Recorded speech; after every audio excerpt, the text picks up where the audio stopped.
Okay students, तो अब हम स्टार्ट करेंगे limiting and non limiting reactants. तो limiting and non limiting reactant में सबसे पहले आपको एक पिक्चर सी नज़र आ रही है जिससे आप पहले इसको अंडरस्टैंड कर लें। ठीक है, जैसे कि अगर हमने एक सैंडविच बनाना है, ठीक है, तो उसके लिए हमें यानी 2 ब्रेड्स चाहिए, ठीक है, और यहाँ पर इन्होंने 1 चीज़ का पीस लिया हुआ है, ठीक है, इसको बीच में रखेंगे तो सैंडविच बन जाएगा। लेकिन अगर चीज़ जो है वो डबल कर दिया आपने, लेकिन जो स्लाइसिस हैं वो आपने 6 ले लिए हैं, स्लाइसिस 6 हैं, ठीक है, ये देखिए 1 2 3 4 5 एंड 6, ठीक है, 6 स्लाइसिस ले लिए हैं। तो अब क्या 6 स्लाइसिस से जो है वो 3 सैंडविचेस तो नहीं बन सकते, क्योंकि एक सैंडविच में एक चीज़ जाएगी, दूसरी सैंडविच में दूसरी चीज़ जाएगी, ठीक है। तो ये 2 चीज़ सैंडविच तो बन जाएंगे, लेकिन 2 स्लाइस जो हैं वो एक्स्ट्रा रह जाएंगे, ठीक है। तो इसका मतलब है कि वो रिएक्टेंट जो eight the end of the chemical reaction पीछे रह जाता है उसको हम एक्सेस रिएक्टेंट कहते हैं, ठीक है। और वो रिएक्शन जो after completion of the reaction completely consume हो जाता है, ठीक है, उसको हम लिमिटिंग रिएक्टेंट कहते हैं, ठीक है। अब आफ्टर दिस यानी सैंडविच मेकिंग प्रोसेस तो चीज़ जो है वो कंप्लीटली ख़त्म हो गई है, ठीक है, तो इसलिए उसको हमने लिमिटिंग रिएक्टेंट बोला, ठीक है, ये लिमिटिंग रिएक्टेंट है। और अब बेसिकली लिमिटिंग रिएक्टेंट का हम डेफिनेशन ही यही लेते हैं कि ऐसा रिएक्टेंट जो after completion of the reaction जो है वो कंप्लीटली कंज्यूम हो जाए, और दूसरा ये है कि ये ही जो है वो कंट्रोल करता है amount of the product formation, यानी कितनी प्रोडक्ट बनेगी ये भी यही बताता है, लिमिटिंग रिएक्टेंट ही बताता है कि how much amount of the product will be formed. जो एक्सेस वाला है तो वो तो नहीं बता सकता, क्योंकि वो तो इतना ढेरों ढेर पड़ा हुआ है, थोड़ा यूज हो जाएगा, बाकी सारा जो है वो पड़ा रहेगा, ठीक है। तो यहाँ से आपको पता चल गया कि लिमिटिंग रिएक्टेंट्स कौन से होते हैं और नॉन लिमिटिंग या एक्सेस रिएक्टेंट्स कौन से होते हैं। तो इसकी हम डेफिनेशन देख लेते हैं। आपकी जो सिलेबस में limiting and non limiting reactants की जो क्वेश्चंस हैं उनकी डेफिनेशंस वगैरह तो इंक्लूडेड हैं, लेकिन लिमिटिंग रिएक्टेंट कैलकुलेट करना नहीं आएगा, ठीक है। लेकिन मोल के जो है वो क्वेश्चंस आ सकते हैं, दैट्स वाई मैं आपको ये क्वेश्चन ज़रूर करवाऊंगी, क्योंकि हो सकता है यही क्वेश्चन उठा के दे दिए जाएँ, ठीक है, और इसमें ये वाला पार्ट निकाल दिया जाए कि फाइंड द लिमिटिंग रिएक्टेंट, ठीक है। लिमिटिंग रिएक्टेंट की डेफिनेशन देख लें। A reactant that is completely consumed in a chemical reaction and produces less number of moles of products, ठीक है, is called limiting reactant। यानी ये completely consume भी हो जाता है और number of moles of product भी कम बनाता है, ठीक है, लेस बनाएगा, और यही कंट्रोल करेगा the amount of the formation of the product, ठीक हो गया। अच्छा, नॉन लिमिटिंग रिएक्टेंट की क्या डेफिनेशन है? Reactant that is left unreacted at the completion of a chemical reaction is called non limiting reactant, ठीक हो गया।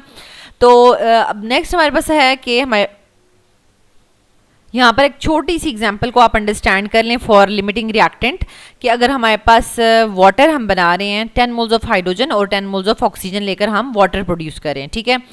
तो आपसे ये क्वेश्चन ऐसे भी पूछा जा सकता है कि 10 मोल्स ऑफ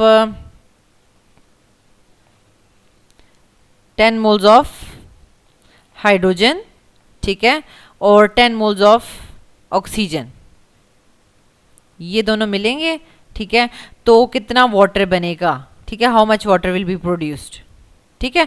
तो अब उसमें आपने यही करना होगा कि आपने पिछली वीडियो अच्छे से देखी हुई है, उसमें आपने क्या करना है, कंपैरिजन करना है हाइड्रोजन का वाटर के साथ और देखना है कि कितने मोल्स बन रहे हैं, ठीक है। आपको मोल्स दिए हुए हैं ना, यहाँ पर मोल्स दिए हुए हैं, तो आपको जब आप कंपैरिजन मेथड करेंगे तो आपके पास जो गिवन मोल्स हैं उससे आप जो डिजायर्ड क्वांटिटी है उसके मोल्स फाइंड आउट कर लेंगे, और फिर आपने कंपैरिजन करना है ऑक्सीजन और वाटर का और उसके मोल्स फाइंड आउट करने हैं, ठीक है। अब आपने देखना है कि हाइड्रोजन ज़्यादा मोल्स प्रोड्यूस कर रहा है वाटर के या ऑक्सीजन ज़्यादा मोल्स प्रोड्यूस कर रहा है। जो लेस मोल्स प्रोड्यूस कर रहा है वो लिमिटिंग रिएक्टेंट होगा और उतने ही वाटर के मोल्स बनेंगे, ठीक हो गया। तो ये सिंपल सा जो है वो मेथड है, और इसमें आप देखें कि ये हमारे पास बैलेंस्ड केमिकल इक्वेशन है, और according to balanced chemical equation molar ratios are, जैसे कि हमने हाइड्रोजन का भी वाटर के साथ जो है वो कंपैरिजन करना है और ऑक्सीजन का भी करना है, ठीक है। तो हम अगर बैलेंस्ड केमिकल इक्वेशन लिखेंगे, ठीक है, तो वो इस तरीके से लिखी जाएगी, 2 वाटर, ठीक है, और यहाँ पे भी 2 आ जाएगा। तो अब सबसे पहले मैंने आपको बताया हुआ है कि जब हम कंपैरिजन कर रहे हैं तो पहला जो मोलर रेशो है वो हम कहाँ से लिखेंगे, बैलेंस इक्वेशन से। तो यहाँ पर बैलेंस केमिकल इक्वेशन क्या बता रही है कि 2 moles of hydrogen will produce 2 moles of water, ठीक है। तो ये 2:2 आ जाएगा। और इसी तरीके से आपने मैथमेटिकल स्टेप करना है। 1 के लिए आप क्या करेंगे, 2/2 कर देंगे, और फिर 10 मोल्स जो है वो गिवन है आपके क्वेश्चन में हाइड्रोजन के, तो 10 के लिए क्या हो जाएगा, 2/2 मल्टीप्लाई बाय 10, तो 10 मोल्स आ जाएगा, ठीक है। 10 वाटर के 10 मोल्स बनेंगे। सेम इसी तरीके से जो है वो आपने कंपैरिजन करना है ऑक्सीजन का वाटर के साथ, ठीक है। तो ऑक्सीजन का वाटर के साथ करेंगे तो अगेन आपको बैलेंस केमिकल इक्वेशन का पता होना चाहिए, ठीक है। तो यहाँ पर हम बैलेंस केमिकल इक्वेशन लिख लेते हैं। 2 हाइड्रोजन जो है वो 1 मोल ऑफ ऑक्सीजन के साथ रिएक्ट करते हैं और 2 मोल्स ऑफ वाटर बन जाते हैं, ठीक है। तो ये हमारे पास बैलेंस्ड इक्वेशन है। तो इक्वेशन की जो उससे जो मोलर रेशो आ रही है सबसे पहले वो हम लिखते हैं। तो आप देखें यहाँ पर क्या शो हो रहा है, ऑक्सीजन के साथ कुछ लिखा तो 1 है, ठीक है। 1 mole of oxygen will produce 2 moles of water, तो 1:2 लिखेंगे आप। फिर अब देखें, जब मैंने आपसे कहा था कि जब भी आप बैलेंस केमिकल इक्वेशन से देखेंगे और यहाँ पर 1 आ जाएगा तो हमने फिर मैथमेटिकल स्टेप नहीं करना, क्योंकि ऑलरेडी यहाँ पर 1 मोल से पता चल रहा है कि कितने मोल्स बनने वाले हैं, ठीक है। उसके बाद जो क्वेश्चन में लिखा है कि 10 मोल से कितने बनेंगे, तो 2 × 10 मीन्स के 20 मोल्स ऑफ वाटर बनेंगे। तो अब यहाँ पर देख लें कि जो less moles of water produce कर रहा है वो लिमिटिंग रिएक्टेंट है, तो हम लिखेंगे as hydrogen is producing less number of moles of water, so hydrogen is a limiting reactant. और अब आप बता सकते हैं कि अगर हम 10 मोल्स ऑफ हाइड्रोजन और 10 मोल्स ऑफ ऑक्सीजन को यूटिलाइज करेंगे तो 10 मोल्स ऑफ वाटर प्रोड्यूस होंगे। यहाँ से जितने मोल्स जो है वो लिमिटिंग रिएक्टेंट प्रोड्यूस कर रहा है वो वाला हमने लिखने हैं, ठीक हो गया। तो यहाँ पर लिमिटिंग रिएक्टेंट कौन है वो भी आपने देख लिया। नेक्स्ट है हमारे पास एग्जाम्पल, प्रॉपर एग्जाम्पल आप करेंगे 3.4 जो कि हाई ऑर्डर न्यूमेरिकल है, ठीक है। और इसमें क्या है, 200 grams of zinc were reacted with 200 grams of dilute sulphuric acid, ठीक है। अब ये क्यों हाई ऑर्डर है, क्योंकि इसमें उन्होंने आपको डाटा ग्राम्स में दे दिया है। और लास्ट वीडियो जो हमने पिछली वीडियो की थी उसमें हमने कंपैरिजन मेथड बहुत अच्छे से देखा था, और उसमें हमने देखा था कि स्टोकियोमेट्रिक कैलकुलेशन सीरीज में अगर आपको मैथ्स दिया हो, डाटा में मैथ्स दिया हो, तो सबसे पहले आपने उससे मोल्स फाइंड आउट करने होते हैं, ठीक है। Moles of the given quantity find out करने होते हैं। फिर आपने स्टेप करना होता है कंपैरिजन स्टेप करना होता है, ठीक है। और कंपैरिजन में आप मोल्स कंपेयर करते हो गिवन एंड डिजायर्ड क्वांटिटी के। डिजायर्ड क्वांटिटी को आपने राइट साइड पे लिखना है, और उसके बाद जो है वो आपके पास आ जाएंगे moles of the desired quantity, ठीक है। डिजायर्ड क्वांटिटी के मोल्स आ जाएंगे, लेकिन आपसे तो एट दी एंड अगर मैथ्स में आंसर पूछा है तो आप मोल्स को मैथ्स में कन्वर्ट कर देंगे। तो ये है हमारी स्टोकियोमेट्रिक कैलकुलेशन सीरीज जिसको आपने फॉलो करना है इसमें, ठीक है। तो लिमिटिंग रिएक्टेंट फाइंड आउट करने के लिए बोला है, और ये बोला है कि जब ये 200 जिंक और सल्फ्यूरिक एसिड यूज़ करेंगे तो मास ऑफ हाइड्रोजन कितना प्रोड्यूस होगा। साथ इक्वेशन गिवन है, ठीक है। जिंक सल्फ्यूरिक एसिड के साथ मिल रहा है, जिंक सल्फेट और हाइड्रोजन बन रहा है। तो अब ये इक्वेशन नज़र आ रही है, जो भी डाटा हमें दिया हुआ था, तो जिंक के भी ग्राम्स दिए हुए थे, सल्फ्यूरिक एसिड के भी, उसके हमने मोल्स फाइंड आउट करने हैं। तो मास ऑफ जिंक 200 और इसका मोलर मास जो है वो 65 है, और मोल्स फाइंड आउट करने हैं 200 डिवाइड बाई 65, 3.08 मोल्स आ जाएगा, ठीक हो गया। सेम सल्फ्यूरिक एसिड का भी यही मेथड करना है। मास दिया हुआ है 200 ग्राम, मोलर मास है उसका कैलकुलेट करना है आपने, डायरेक्ट 98 नहीं लिखना। जिस तरह से मैंने यहाँ पे सॉल्व करवाया हुआ है आपने उसी तरीके से सॉल्व करना है, ठीक है। और फिर आप इसके मोल्स फाइंड आउट कर लेंगे 200 डिवाइड बाई 98, तो हमारे पास आ जाएंगे 2.04 मोल्स। यानी जिंक के आपके पास आए हैं मोल्स 3.08 और हाइड्रोजन सल्फ्यूरिक एसिड के आए हैं 2.04, ठीक हो गया। अच्छा, अब हमने कंपैरिजन करना है। तो according to balance chemical equation molar ratios are, तो अब मोलर रेशोज देख लें, सब 1:1 ही है। यानी 1 mole of zinc 1 mole of sulphuric acid के साथ मिल रहा है, और 1 मोल ऑफ जिंक सल्फेट और 1 मोल ऑफ हाइड्रोजन प्रोड्यूस हो रहा है, ठीक हो गया। तो अब आप कंपैरिजन करेंगे कि जिंक और हाइड्रोजन का, फिर सल्फ्यूरिक एसिड और हाइड्रोजन का, ठीक है। तो 1 mole of zinc 1 mole of hydrogen produce कर रहा है, इसलिए 3.08 जो है वो 3.08 मोल्स ही हाइड्रोजन के प्रोड्यूस करेंगे, ठीक है। अच्छा, उसके बाद इसके बाद आप कंपैरिजन करेंगे सल्फ्यूरिक एसिड और हाइड्रोजन का, ठीक है, 1:1, और आपके पास इसके मोल्स हैं। तो 2.04 मोल सल्फ्यूरिक एसिड के कितने प्रोड्यूस करेंगे, हाइड्रोजन के 2.04 मोल्स।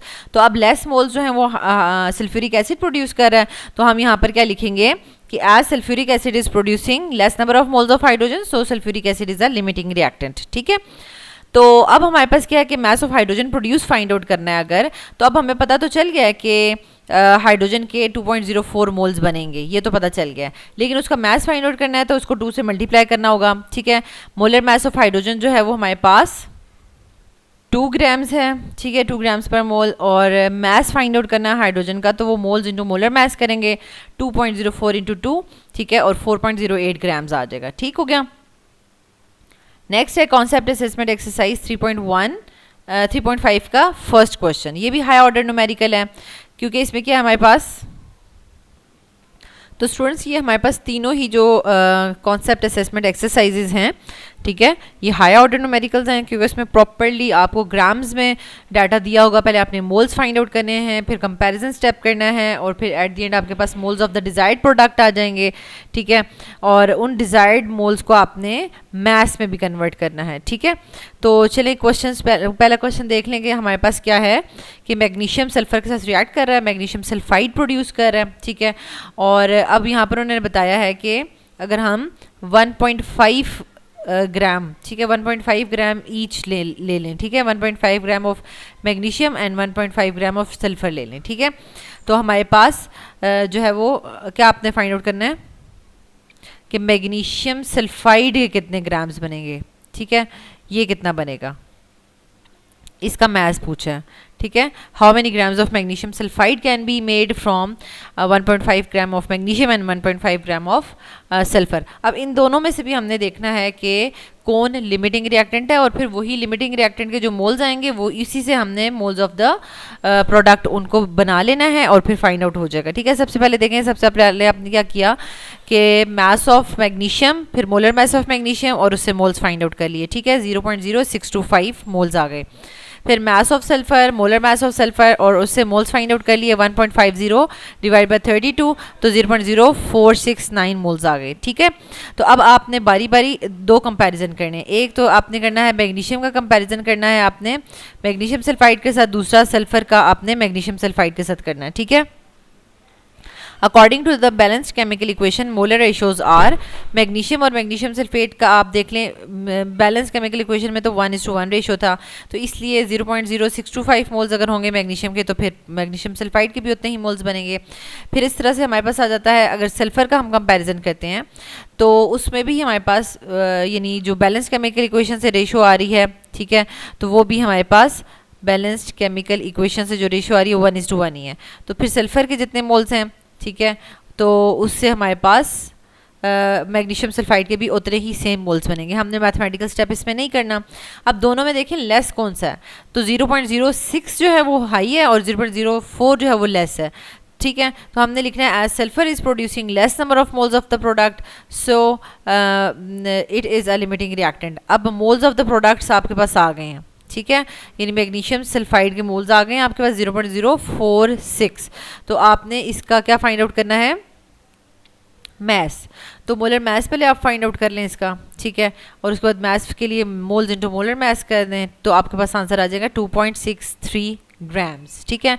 तो सेम यही चीज़ आपने फॉलो करनी है नेक्स्ट क्वेश्चन में भी, और इसमें प्रॉपर्ली उन्होंने बताया कि जिंक जो है वो सल्फर के साथ रिएक्ट कर रहा है, जिंक सल्फाइड बना रहा है, और दोनों के इन्होंने ले लिए हैं जी हमारे पास 10 ग्राम्स, ठीक है, इसके भी 10 ग्राम्स हैं और इसके भी 10 ग्राम्स हैं। तो इसका पूछा है कितना मैस बनेगा, ठीक है, और वैसे भी मैथ्स फाइंड आउट करने के लिए हमें लिमिटिंग रिएक्टेंट तो चाहिए ही चाहिए होता है। तो अगर ये बोलें या ना बोलें क्वेश्चन में, ठीक है, तो हमने लिमिटिंग रिएक्टेंट फाइंड आउट करना ही करना है, ठीक है। तो अब सबसे पहले जिंक के मोल्स फाइंड आउट हो गए, फिर हमारे पास जो है वो सल्फर के मोल्स फाइंड आउट हो गए। नेक्स्ट हमारे पास जो है बैलेंस केमिकल इक्वेशन से जिंक का जिंक सल्फाइड के साथ कंपैरिजन, ठीक है, 1:1 के साथ, और सेम इसी तरीके से सल्फर का जिंक सल्फाइड के साथ कंपैरिजन, ठीक हो गया। अब देख लें कौन कम बना रहा है। अब देखने में भी पता चल रहा है कि हमारे पास 0.154 मोल जो है वो लेस है, ठीक है। As zinc is producing less number of moles of zinc sulphide, so zinc is a limiting reactant. अब जिंक के समझेंगे, जिंक सल्फाइड के मोल्स आ गए हैं आपके पास, ठीक है, जिंक सल्फाइड के क्या आ गए हैं, मोल्स आ गए हैं, तो 0.154। तो आपने क्या करना है, फिर मोलर मास फाइंड आउट करना है इसका, ठीक है, 65 + 32, और आपके अपने इससे मास फाइंड आउट करना है मोल्स इनटू मोलर मास के साथ, ठीक है, तो 14.94 ग्राम्स ऑफ जिंक सल्फाइड जो है वो प्रोड्यूस हो जाएगा। ठीक है, तो सेम लास्ट में भी यही स्टेप आपने इन्हीं स्टेप्स को फॉलो करना है। और अब आप जो है वो स्टोइकियोमेट्रिक कैलकुलेशंस के जो है वो एक्सपर्ट बन चुके हैं, तो ये आपके लिए बहुत ही पीस ऑफ केक है इन क्वेश्चंस को सॉल्व करना। जो भी वैल्यू दे दी जाए, जो भी इक्वेशन दे दी जाए, जैसा भी क्वेश्चन दे दिया जाए, आप उसको कर लेंगे इंशाल्लाह। तो अब ये देखिए हमारे पास ये एल्यूमिनियम ब्रोमीन के साथ रिएक्ट कर रहा है, एल्यूमिनियम ब्रोमाइड बना रहा है। अब आप ये देखें कि एल्यूमिनियम ब्रोमाइड में हमने AlBr3 क्यों लिखा है। ठीक है, आपने 9th में जो है वो नेम से फॉर्मूला लिखने का मेथड जो है वो समझा था कि सबसे पहले हमने आइडेंटिफाई करना है सिंबल्स और आइंस। ठीक है, ये सिंबल्स और चार्जेस। तो एल्यूमिनियम के ऊपर +3 सिंबल होता है और ब्रोमीन के ऊपर जो है वो हमारे पास होता है -1। ठीक है, तो अब हमने क्या करना है, इनके जो चार्जेस हैं इनके साथ हमने, यानी ये जो +3 चार्ज है और इसमें हमारे पास जो है वो ब्रोमीन में -1 चार्ज है। ठीक है, तो इसको मल्टीप्लाई करेंगे 1 के साथ। ठीक है, और इसको मल्टीप्लाई करेंगे 3 के साथ, तो ये चार्जेस जो हैं वो इक्वल हो जाएंगे। ठीक है, +3 और -3 चार्जेस बैलेंस हो जाएगा। तो ये जो कोएफिशिएंट्स हमने लगाए हैं ना, तो ये हमने कोएफिशिएंट्स क्या कर देने हैं, सबस्क्रिप्ट में यहाँ पे लिखने हैं। ठीक है, इधर लिखने हैं। तो हम सिंपल AL1 और BR3 लिखेंगे, लेकिन 1 जो है सबस्क्रिप्ट हमेशा स्किप कर दिया जाता है। तो AL यानी कुछ नहीं लिखा होता तो उसका मतलब 1 होता है। AlBr3 ये फॉर्मूला बन गया। तो यहाँ पर मैंने आपको इसलिए ये डिटेल से फॉर्मूला बनाना सिखाया है, क्योंकि जब अगर आपको कोई भी एक और अदर जो है वो क्वेश्चन दे दिया जाए तो आप फॉर्मूला खुद से बना सकेंगे। ठीक है, तो आपको जो है वो एल्यूमिनियम के 54 ग्राम्स और ब्रोमीन के 200 ग्राम्स गिवन है। ठीक है, तो 54 ग्राम्स ऑफ एल्यूमिनियम से आपने मोल्स फाइंड आउट कर लिए, 54 डिवाइड बाई 24, और फिर ब्रोमीन के 200 गिवन थे तो 200 डिवाइड बाई 160 से आपने मोल्स फाइंड आउट कर लिए। अब आपने according to balance chemical equation आपने लिखना है मोलर रेशियोज आर। एल्यूमिनियम का एल्यूमिनियम ट्राइब्रोमाइड के साथ जो है वो कंपैरिजन करना है, 2:2 है। ठीक है, और फिर अगर हम मैथमेटिकल स्टेप करेंगे तो 2/2 हो जाएगा। ठीक है, तो मैथमेटिकल स्टेप में हमने 2/2 लिख लिया और इसके 2 मोल्स ही बने, तो इसलिए ये हमारे पास सेम आ जाएगा। ठीक हो गया, तो उसके बाद हमारे पास आ जाता है, अब हम ब्रोमीन का जो है वो कंपैरिजन करेंगे एल्यूमिनियम ट्राइब्रोमाइड के साथ। ठीक है, तो अब ये देखिए ये बैलेंस केमिकल इक्वेशन में हमें जो है वो मिल रहा था 3:2। ठीक है, ये हमें 3:2 बैलेंस केमिकल इक्वेशन से मिल रहा था। और फिर हमने जो है वो मैथमेटिकल स्टेप किया और फिर ये ब्रोमीन के 1.25 मोल्स थे उससे किया। ठीक है, तो हमारे पास आंसर आ गया 0.833। तो अब दोनों में से कौन से लेस हैं? ऑब्वियसली बात है कि 0.833 लेस मोल्स हैं, तो हम लिखेंगे as bromine is producing less number of moles of aluminium tribromide, so bromine is a limiting reactant. ठीक है, तो अब लिमिटिंग रिएक्टेंट से आपके पास एल्यूमिनियम ट्राइब्रोमाइड के मोल्स आ गए हैं। अब आपने क्या करना है, इसका मोलर मास फाइंड आउट करना है और इसका मास फाइंड आउट करने के लिए मोल्स को मोलर मास से मल्टीप्लाई कर देना। ठीक है, तो आंसर आ जाएगा 222.41 ग्राम्स। तो स्टूडेंट्स यहाँ तक हमने कंप्लीट जो है वो इसको न्यूमेरिकल्स देख लिए हैं। ठीक है, मोल्स अगर आपको जो रिएक्टेंट्स के दिए हों आप प्रोडक्ट्स फाइंड आउट कर सकते हैं, प्रोडक्ट्स के दिए हों रिएक्टेंट्स फाइंड आउट कर सकते हैं। तो अब आपका जो है वो बहुत अच्छे से आपके कॉन्सेप्ट्स बिल्डअप हो गए हैं। और अगर आपको कोई भी अभी भी क्वेरी है, कोई भी क्वेश्चन आपका है, ठीक है, अगर आप कोई और क्वेश्चन प्रैक्टिस कर रहे हैं और वो आपको चेक करना है ये ठीक है या नहीं, तो आप वो भी कमेंट में पूछ सकते हैं। ठीक है, अगर आपका कोई क्वेश्चन रॉन्ग आ रहा है वो भी आप कमेंट में पूछ सकते हैं। ठीक है, तो नेक्स्ट जो है वो हमारा टॉपिक स्टार्ट होगा actual, theoretical and percentage yield.